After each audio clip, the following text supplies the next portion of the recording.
Hello from Pinks on Wheels. I'm on a journey across India on my motorcycle where every day brings new adventures, unexpected friendships, and insights into the essence of the Hindu culture. So let's get going.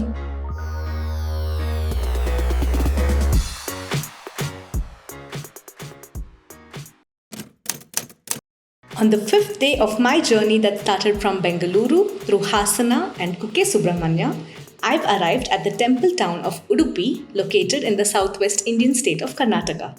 Udupi is renowned for this Sri Krishna temple constructed in the 13th century.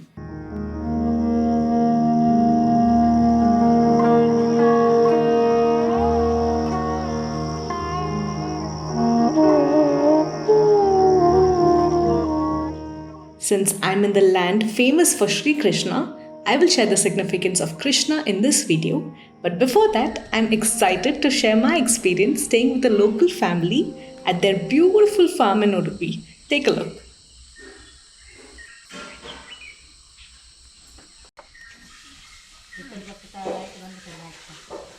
Good morning, Tiger. Just then, I saw 4 peacocks flying one by one right in front of me. Wait for it.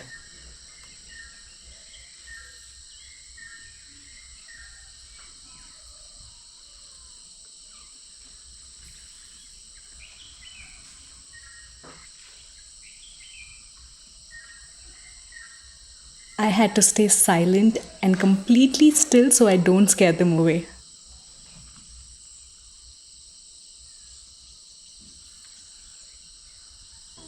Uncle and auntie, who are my host's parents, wake up at 3 a.m. every day and start their day with prayers and pujas for a few hours.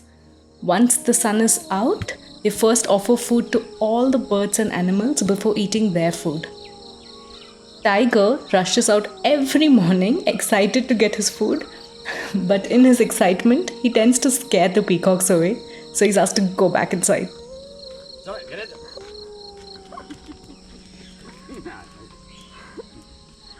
Dance करते हैं, camera dance करते हैं। ये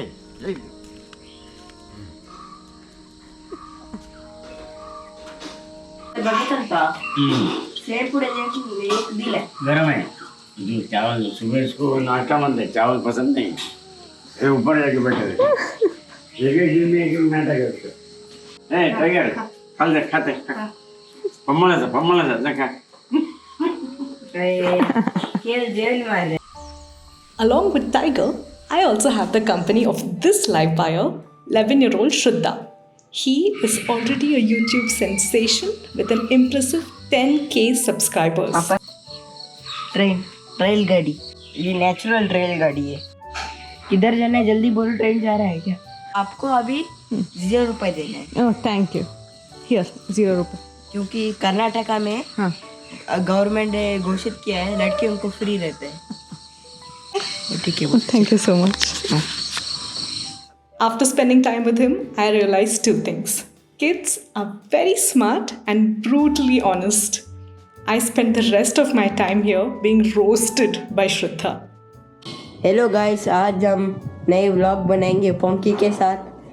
तो इस vlog में मैं बताऊंगा इतना ख़राब कैसे वीडियो बनाते हैं। When I told him that my camera can record not just at 4K but 5.7K resolution, he said, सच में है 5.7 के? "Yeah, लगता है भाई के निकाल दिए 5.7K में। Thankfully, the adults in the house came to my rescue in some time. When Uncle asked me if I wanted to walk around the farm, I said yes immediately. ये garden है तेज पत्ता का। तेज पत्ता smell हम लोग 1 महीने में एक बार पूजा करते हैं, वो बढ़ के आता है। सुब्रमण्य नाग है। थोड़ा हम लोग सब्जी बनाते हैं घर के लिए विदाउट केमिकल। ये मुड़ा बोलता है ना, मुड़ा क्या बोलते हैं इसको दुकान में?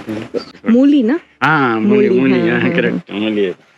ये कहीं यहाँ इधर आइए। वाह, पानी निकल दिया। ये है ये मोर है ना मोर, वो मोर है ना, ये वेजिटेबल बनाने नहीं देता है, वो पत्ता खा जाता है सुबह की। अच्छा, मोर। ये और ये मिर्ची का पत्ता है ना, ये नहीं खाता है। अब भिंडी, ये बैंगन नहीं खाते हैं, बैंगन का पत्ता नहीं खाते। बैंगन जास्ती यही खाते हैं, मिर्ची का पत्ता। इसके लिए मैं ये बंद करेगा ये कोई भागता नहीं। वो हम लोग से उलझा रहे। बहुत सुंदर है आपका पूरा घर। ये डोमेस्टिक बोलते हैं ना, सांबार में डालते हैं। Uncle told me that on their farm they also grow many different kinds of leafy vegetables, lime trees, and different kinds of chilies. The water for the entire farm is supplied through this huge well here. Staying with families in places like this gives me a peek into the local cultures of the local people and their lifestyles. And as luck would have it, we spotted more peacocks from the terrace.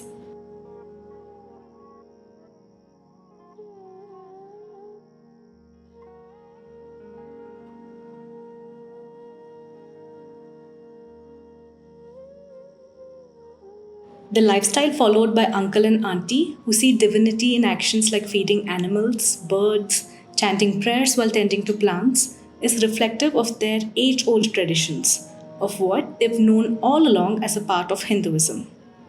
Watching them go about their day is reminiscent of the traditions of our country where Hinduism has its origins. There is a reason why India or Bharat, where Hinduism has its origins, continues to attract scores of spiritual seekers to this day. India is the land of gnana, of knowledge, self-evolution or self-discovery. Anybody who's grown up in a Hindu household must have worshipped various forms of deities, visited multiple temples, offered food and water to the deities, or even prayed to fire and trees as part of our day-to-day rituals.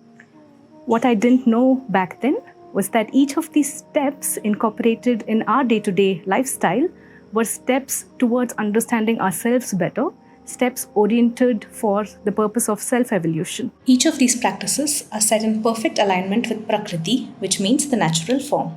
Let's take one of the most known concepts of Hinduism, which is that we worship various forms, various deities. There is no one form. This is because each deity, each devata, is a personification of a specific universal Shakti called Prakritik Shaktis. But why personification of Shaktis and why worship these personifications? Personifications of the Shaktis, personification of the energies, is a way to physically manifest something that is otherwise very abstract. And worshipping to the Prakritik Shaktis is a way for us to align our energy to the universal energy. Said that every individual is a microcosmic representation of the macrocosm.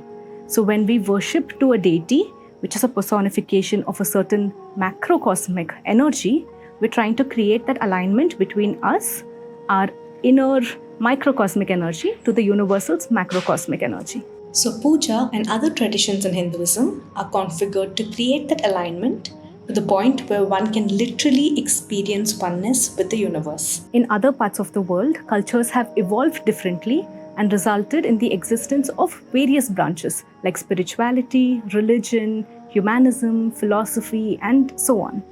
Due to various influences, Hinduism today is also approached through a very fragmented lens.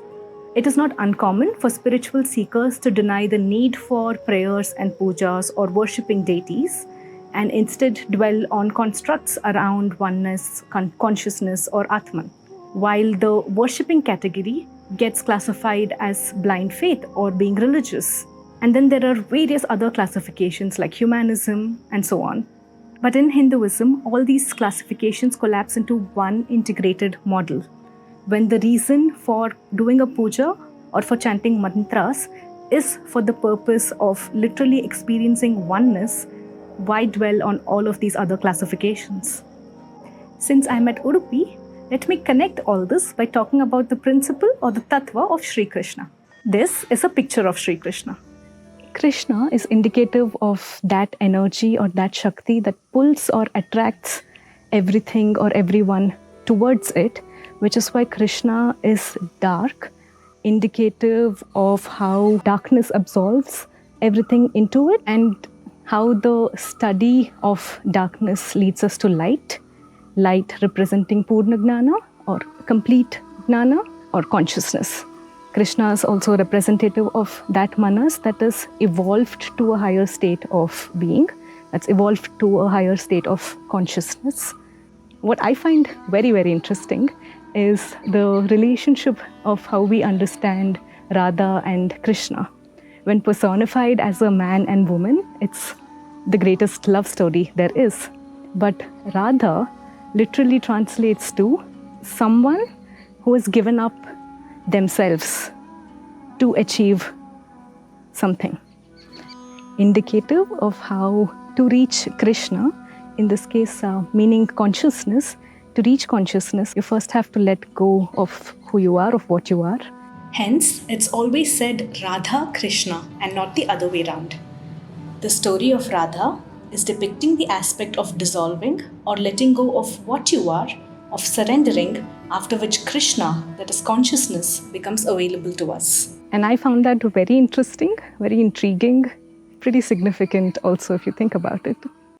I realized that as I go along the solo ride, I have plenty of opportunities of understanding the essence of each of the devatas with every temple that I pass by. Thankfully, India is a country with temples around every corner, so I can ride to my heart's content. That's all for today. If you like today's video, please do like, share and subscribe. Thank you so much for joining me and I'll see you on my next ride. Bye.